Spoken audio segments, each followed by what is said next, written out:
Hello everybody and welcome back to our Fat Fact series. I'm Ted, your host, and for this Fat Fact we're going to look at Caesar Gallic campaigns. Now, Caesar Gallic campaign came about as a result of the unscrupulous alliance between Marcus Licinius Crassus, Gnaeus Pompeius Magnus, and of course Gaius Julius Caesar.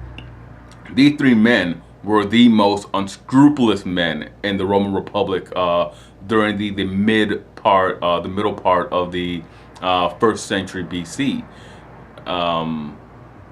BCE. They came together to undermine the Roman Senate, to undermine the Roman Republic.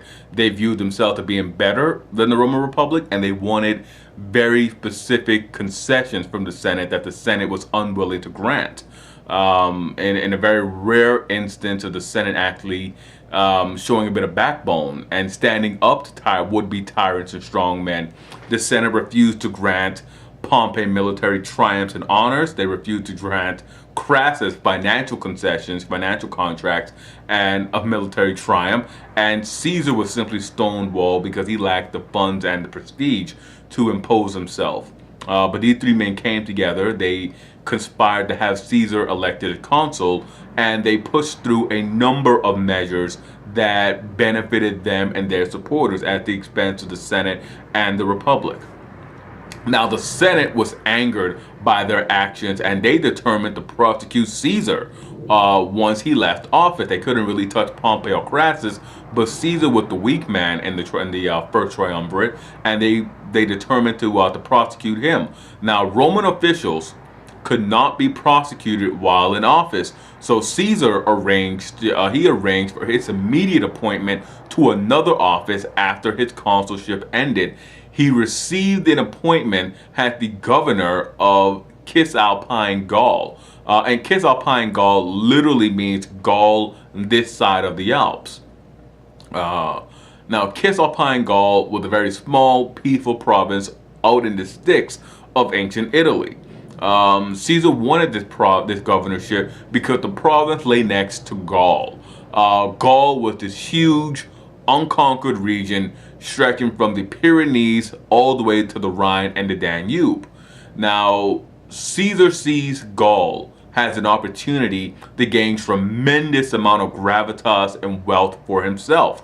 Caesar raises a private army and he invades Gaul. And he spends the next 9 years fighting different tribes, raising legions of veteran soldiers who are loyal to him because he pays them and rewards them. Now, Caesar proves to be just as talented a commander as Crassus and Pompey. And remember, Crassus was the commander, he was the Roman, who raised his own private army to fight Spartacus's gladiatorial/slave army. And of course, Pompey was just renowned from his teenage years. He was known as the Teenage Butcher. And also for his sterling campaigns in the Eastern Mediterranean.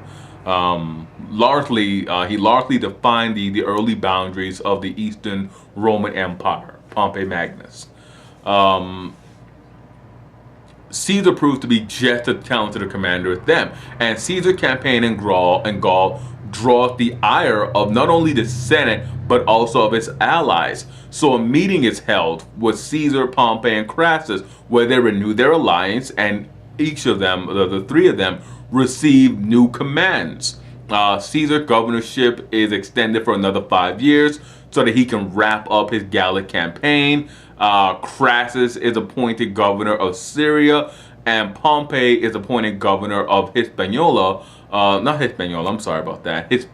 Roman Spain, with a special dispensation to stay in the city and to rule through his subordinates. Now, the triumvirate, all of those arrangements, they sort of fall apart almost immediately because Crassus goes to the east, he marshals the forces in Syria, and he struck out to conquer the Parthians. And the Parthians were the new Persian polity on the scene. Crassus is lured into the desert, surrounded, and defeated at Carrhae. He lost his army and he lost his life in a single afternoon. Now, the second blow to the triumvirate was the death of Julia. And Julia was the only daughter of Julius Caesar, and Caesar had married his daughter to Pompey. Julia dies in childbirth. Her death dissolves the last bond between Caesar and Pompey. And with Caesar and Pompey on the outs, the Senate moves in with a bill ordering Caesar to return to Rome to answer for his crimes. Caesar is hit with a hard choice. He can either obey the command and meekly go to his enemies, or he can refuse and place himself above the state. That is, place himself above the Roman Republic. And like all of the other aspiring strongmen in Roman history, and all of these successful strongmen in Roman history, Caesar decides to place himself above the Roman Republic. He decides that his person and his dignitas are more important than the Roman Republic. He crosses the boundary of Rome and the provinces, and that of course would be the Rubicon River. And he marches on Rome. Now the Senate and Pompey, they're caught off guard by Caesar's sudden turn. They did not expect Caesar to react so rapidly. They do not expect Caesar to move so rapidly. Pompey and the Senate retreat to the Eastern Empire, and a new civil war, a new Roman civil war, erupts.